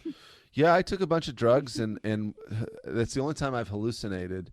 And the people I was playing with, and I don't know what I took too. I was fucked up. I did a lot of drugs. Was this at a festival or something? I remember a guy selling me some pills and saying, I was looking for mushrooms, and the guy said, "Take these." He said, "By the way, these are experimental. Just a heads up." So it was probably Molly or something. I don't know like what the shit this is, yeah, bro. basically, it was probably Molly or something. And I was okay until the fact that you get on stage and you're in front of people and you're on stage. That experience piqued me out really hard, and I looked over at everybody that I was playing with, and they all became old men. And then I looked at my hands, and I was getting liver spots on my hands, and I could not fucking play. I basically stood up, walked off stage. I've mentioned this to people that I was with that night, and they all must have been really high too, because nobody remembers me doing this, or maybe it didn't happen. But where was this festival? What was it? It was called Love Fest, and I crashed at your apartment the morning. That's right, because you couldn't find the tent. I couldn't find my tent. One of the Wolf brothers was there. Okay. I found him and was like, "Thank God, I need your help," because it was nighttime. I got my hands as a VIP. I got my hands on a golf cart and drove it around and got it high centered on a stump. I'm sure they appreciated that. I was messed. Oh God, messed. I couldn't sleep, and then I ended up on your doorstep at 8:30 in the morning. Where is it? In the house where we lived at the time? Yeah, I want to say or the Blue Ridge days. Or not this Blue was Ridge, 2004. It might have been Delmar? with Schultz and Dooley's. Oh, okay. National. Yeah, I think it was. Maybe. I remember this. I remember you showing I up. showed like 8:30 in the morning. I was haven't like, slept. Oh, yeah, I was bad, and I was living in St. Louis at the time, so I just needed to chill long enough to then just get on the fucking road. yeah. After I came down off the shrooms, all I wanted to do was sleep, and I couldn't. Like I could not get to sleep. I would advise. I think my experience is best on psychedelics by just going and taking a maybe walk, like going on a walk. Yeah. And you can kind of control you can just be like, I want to get away from this place. I'm going to walk this way. So I think the next time I do stuff like that, I'm going to like plan a journey of sorts. I made a tea out of it and then drank it, and like I let it sit for like 30 minutes to like leach it all out, and basically swallowed the mushrooms as well, but drank the tea and swallowed the mushrooms. I But wonder then if that helped extract the it does psychoactive. Did West not do that? She did, but again, like, and she ate the mushrooms entirely, like, and so, but didn't feel anything. And I'm like, I don't know what to tell you. But I remember it hit me fast because like usually it takes an hour and a half or so. Maybe the and tea. I started working on one of our booty box art projects, and like 20 minutes in, I started being like, am I feeling something or am I imagining this? And I got up and walked around, and West was playing a music video in the living room on her computer, and I was like, I'm definitely feeling something because this is freaking me out. Like, I need this music to stop right away. There you go. Yeah. That's a tell. Okay. Well, So that's the real world. I've only done mushrooms a couple times. I've never hallucinated from them. I've only felt a little strangely God, lifted. if I didn't hallucinate from them, I don't. No, thank you. I've done LSD more than a few times, and I've always hallucinated. I mean, See, I did LSD I've once fried and my didn't. brain. Didn't see anything. I also took a lot most of those times. I've taken acid and I punched my V card. what? Oh, Well, I'm speaking with your voice. Didn't you punch your V card on acid? I lost my virginity on acid. Yeah.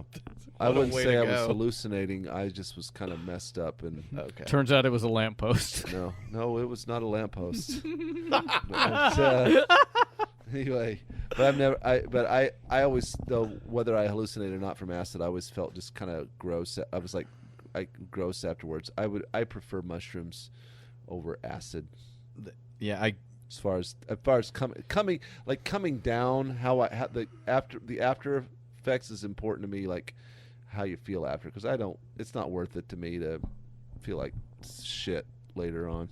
I've always done it as a sort of I don't know if party is the right word, but you're trying to mix up your headspace and just enjoy the loss of control, I guess. But I never really enjoyed it. In fact, I've had several really terrible things. I wasn't driving, but I was with somebody who was on as much, if not more, acid than I was once, and we were trying to get back from one place to another, and we got pulled over by the cops because he almost went down the wrong ramp. He almost went on an off ramp instead of an on ramp instead of an off ramp to get onto the highway. I saw you either before that happened or later that night. You did. I remember because I went to that was a lot of weird stuff happened that night. But so this guy, the driver. We're pulled over by cops. I'm freaking out because I had some drugs, just weed, in my shoe. This is the summer before college started. So I'm sitting here thinking, if I go to jail tonight, I'm not going to college. Yeah. I may have already told this story online, but I don't think so. Either way, after failing a sobriety test, the cop comes up to the car and he says to the person that I'm with, he said, I don't think you're drunk. I don't know what you're on. But I don't think you're drunk. And he goes, I'm not going to arrest you tonight or push this forward. And here's the reason why. And he gives the guy back the military Navy ID that he had used, that he had presented to the cop when we first got pulled over. Then the cop looks at me in the passenger seat and goes, can you drive? And I'm like, absolutely not. And the guy I'm with goes, yes, he can drive. Yeah, that's the answer. And it's like, so the driver got off the hook because he's military, right? And then it was like I kind of a code, fried on acid, kind of a had code. to take the driver's wheel, and we got down the road, not even a mile down the road, and rested there. He had a grandmother that was close by, and we chilled there for a little while because I was like, I'm not driving. It goes to that's a good point. It pays to be in the military. You can kind of. It's good that everything in law enforcement is super fair and always reasonable, and it doesn't make any difference what color you are or who you're aligned with. Yeah. That was the worst, and that was the most I was really, really fried. Did you take all this acid? White rabbit. I did tell West, I was like, I think I'm going to take this mushrooms and watch Fear and Loathing. And she's like, maybe don't.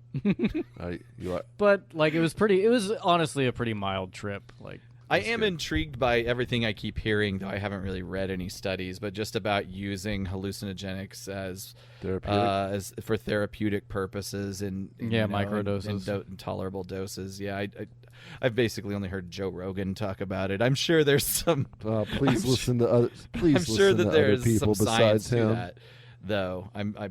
But I don't know. What do you think? Did you guys have you ever experienced a loss of the ego through any of this in a way that improved you beyond the experience? I've never No. tripped hard enough to go through that to go through that experience. But I don't think that's what. But microdosing, you're not trying to trip hard, but yet it still I've never. has I those can't kind imagine. I've just of never done it. psychological I benefits. can't allegedly. imagine that would be helpful for me. I can't say yes or no that it would. It's true. I've never had a I've just medical never- dose. I've just never gone through the experience to be able to say either way. I think PTSD. That's what they talk about Yeah. using it. I- For. Well, and alcoholism and drug abuse, it also seems to help. I think. And depression. I think everybody should try some sort of psychedelic experience. Unless you have like schizophrenia or some other like bipolar disease, do not do hallucinogens. Well, I would assume that they can trigger that. No, they can't to some trigger degree. it, but they'll No? exacerbate it, and it makes it way worse. Like That's it's true. Yeah, I take it's that. bad. I take it back. Not everybody should do it. Not everybody should do that. Well, that was the APDC drug talk. that was the real world. Where are we? What's going Motherfuckers. on?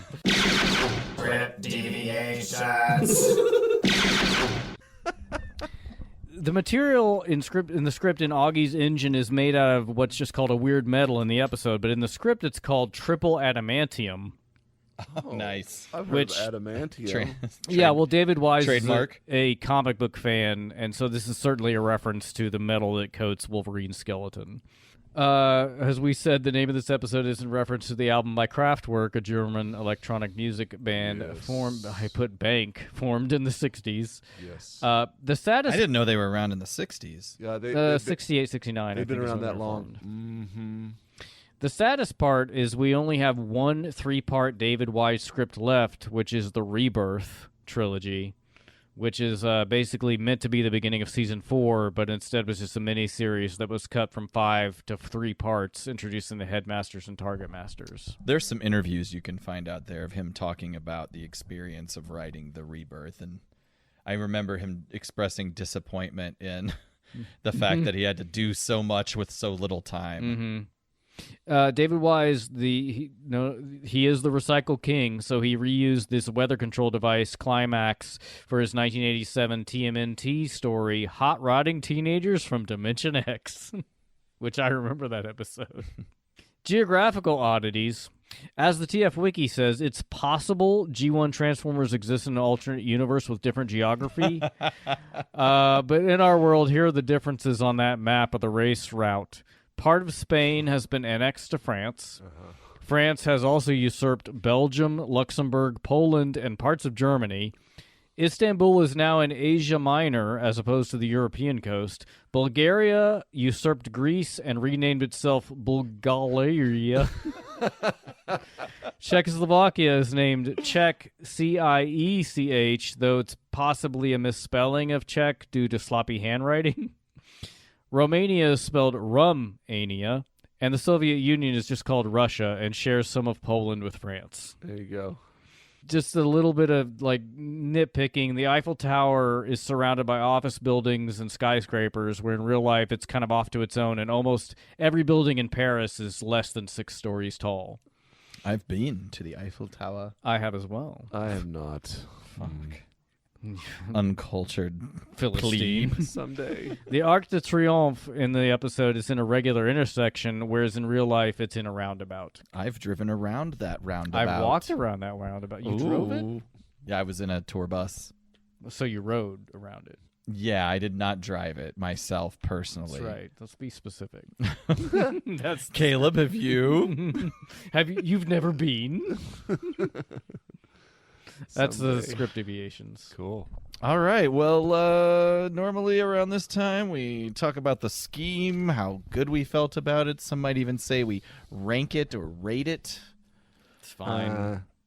It's a 5. Yeah, it's in the This middle. script is this pretty episode's dumb. Pretty flat. forgettable. And that's presuming Trax is right about saying that Megatron invented a race so that a car with a specific kind of metal would eventually just drive to them in Istanbul rather than just going breaking into the buildings, Yeah. stealing the metal. It's actually now, after you say that out loud, I'm giving it a 3.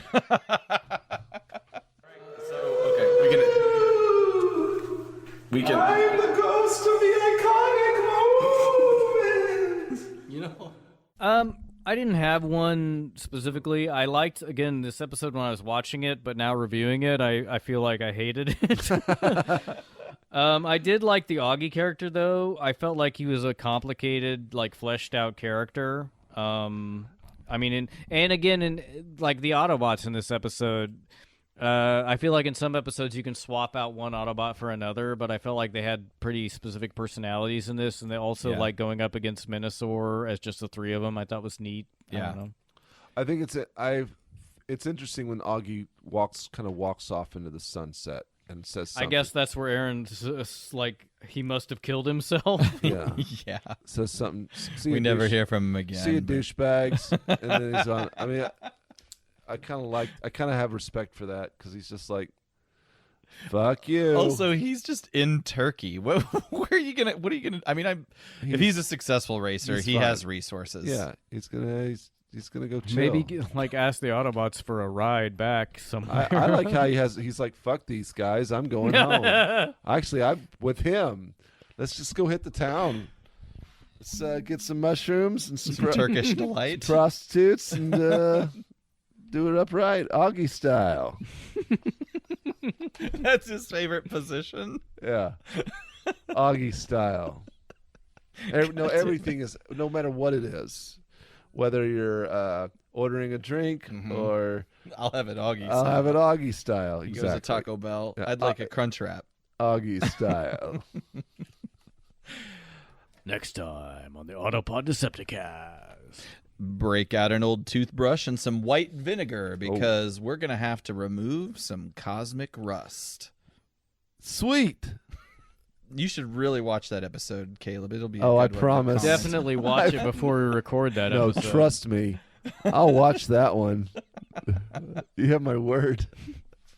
If you like what We should do a Patreon where Caleb watches these 2 episodes and just does a solo review. Hell yeah. Give us some money. I'll do whatever you want. They're already giving us money. They need these goods. They need these hot takes. Tell me what needs to happen and I'll do it. Just watch it and record yourself. It'll be just like, huh? What? It's No, just I'm not like that. When I watch, I usually a lot of usually it's a lot of sound effects or like, huh? Yeah, you're right. It's exactly like that. Never mind.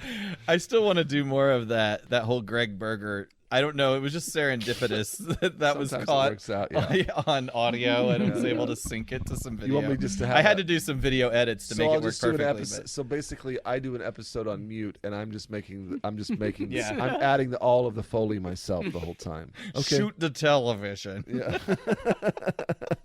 That's one of my favorites. If you like what we do and like to give us money because of it, visit our patreon.com/AutopodDecepticast. Nope. /APodDcast.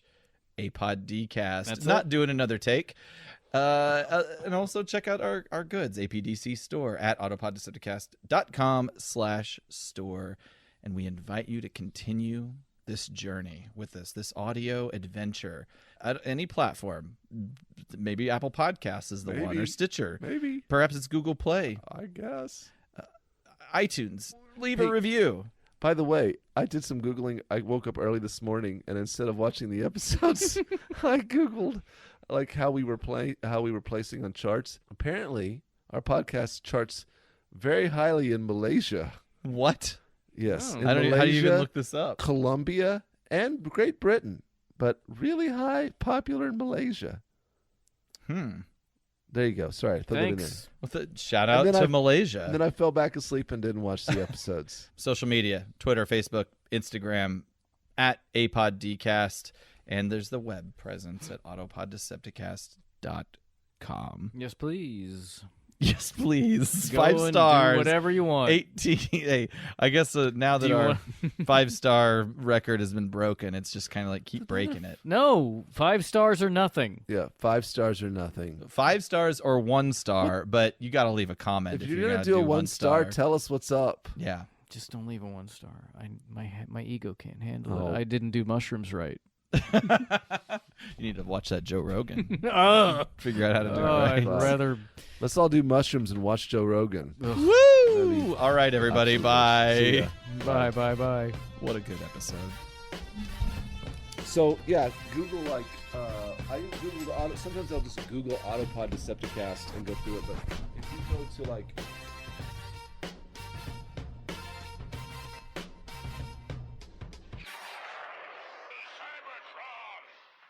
Bro Cells is the sponsor of Autopod Decepticast. Yes.